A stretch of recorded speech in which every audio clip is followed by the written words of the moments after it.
Shalom, selamat pagi Bapak Ibu Saudara yang terkasih di dalam Tuhan Yesus Kristus. Kita bertemu kembali dalam program Gemar Jumat 26 Januari 2024. Berkat firman Tuhan pagi ini terambil dari 1 Tawarikh 18. Kemenangan-kemenangan Daud. Sesudah itu Daud memukul kalah orang Filistin dan menundukkan mereka.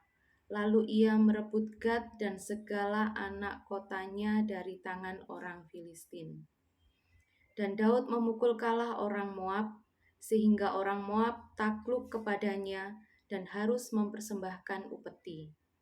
Selanjutnya, Daud memukul kalah Hadadezer, Raja Soba dekat Hamat, ketika ia pergi menegakkan kekuasaannya pada sungai Efrat. Daud merebut daripadanya 1.000 kereta, 7.000 orang pasukan berkuda, dan 20.000 orang pasukan berjalan kaki. Lalu Daud menyuruh memotong urat keting segala kuda kereta, tetapi dengan meninggalkan 100 ekor kuda kereta. Lalu orang Aram dari Damsyik datang menolong Hadadezer, Raja Soba. Tetapi dari antara orang Aram itu, Daud menewaskan 22.000 orang. Kemudian Daud menempatkan pasukan-pasukan pendudukan di daerah orang Aram dari Damsyik. Dan orang Aram itu menjadi budak Daud yang harus mempersembahkan upeti. Tuhan memberi kemenangan kepada Daud kemanapun ia pergi berperang.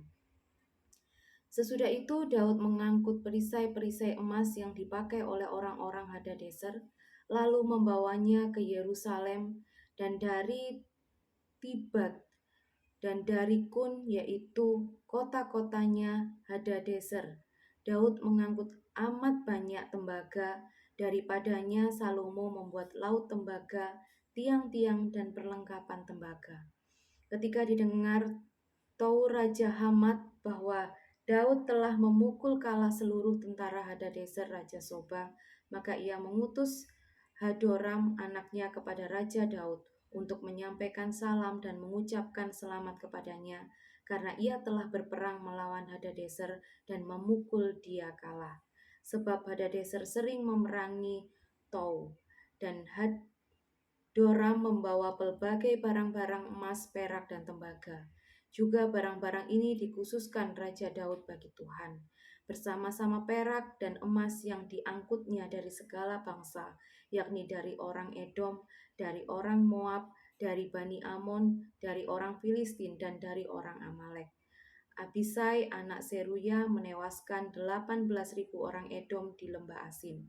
Lalu ia menempatkan pasukan-pasukan pendudukan di Edom, sehingga seluruh Edom diperbudak oleh Daud.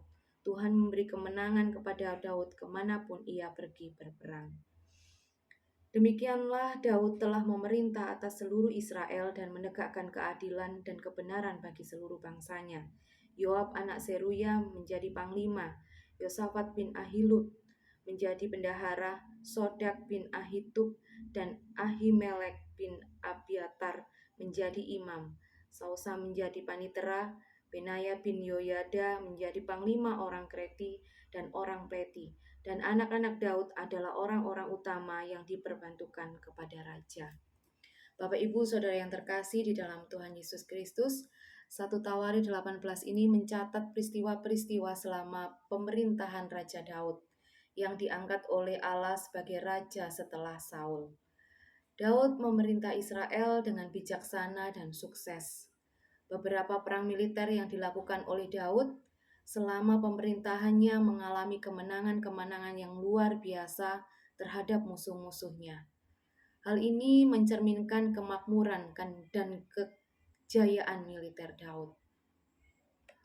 Beberapa poin yang dapat diambil dari 1 Tawarikh 18 ini, yaitu saya ada 5 poin. Yang pertama, kesetiaan Daud kepada Tuhan. Daud diakui sebagai seorang raja yang setia kepada Tuhan. Kemenangan-kemenangan yang ia raih dalam peperangan dipandang sebagai berkat dari Tuhan. Hal ini mengajarkan kita untuk selalu mengandalkan Tuhan dalam setiap langkah hidup kita. Yang kedua, kemenangan militer bukan hanya hasil kekuatan manusia. Dalam kisah ini, kemenangan-kemenangan Daud tidak hanya tergantung pada kekuatan militer manusia, tetapi juga pada dukungan dan berkat dari Tuhan. Ini mengingatkan kita bahwa terlepas dari keahlian atau kekuatan kita, kita tetap membutuhkan Tuhan dalam hidup kita. Poin yang ketiga, berkat yang diterima melalui kesetiaan. Daud menerima banyak berkat, termasuk harta perang, sebagai hasil dari kesetiaannya kepada Tuhan. Ini mengajarkan kita bahwa kesetiaan kepada Tuhan dapat membawa berkat dan keberhasilan dalam hidup kita. Yang keempat, tanggung jawab atas kemenangan. Daud mengambil tanggung jawab atas kemenangan-kemenangannya dan tindakan-tindakannya selama perang.